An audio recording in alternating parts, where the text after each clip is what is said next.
there are obviously less people his size than there are adults. So if he were an adult-sized person, he would have higher potential donors available.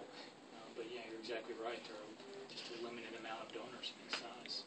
I also understand that there's a limitations because of distance in terms of how far those specific organs can transport, as opposed to say a kidney or something else. Can you tell me a little bit about that?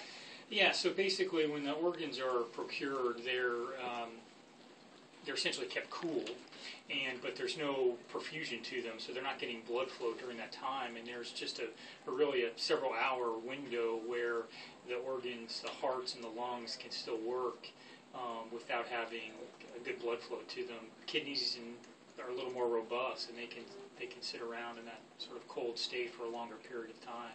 So we couldn't go to Hawaii to get organs for him, so we're limited to several hours away. Last question is the things that they're doing right now in order to keep him alive while he's waiting. Can you tell me a little bit about that?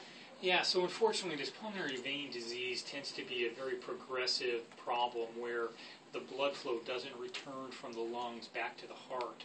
And there's no cure for it, and the treatments tend to be short-lived. And so we've already seen that 2 of the 4 pulmonary veins have just gone away over time. And so now what Dr. Rome is doing is everything he can to keep those last remaining veins open, because obviously if the blood didn't come back from the heart, he wouldn't survive. And so it's really a temporizing solution so that we can keep him alive and keep him in good shape to the point where we can do the heart lung transplant. Excellent. That's what I needed. Is there anything else I should ask you about?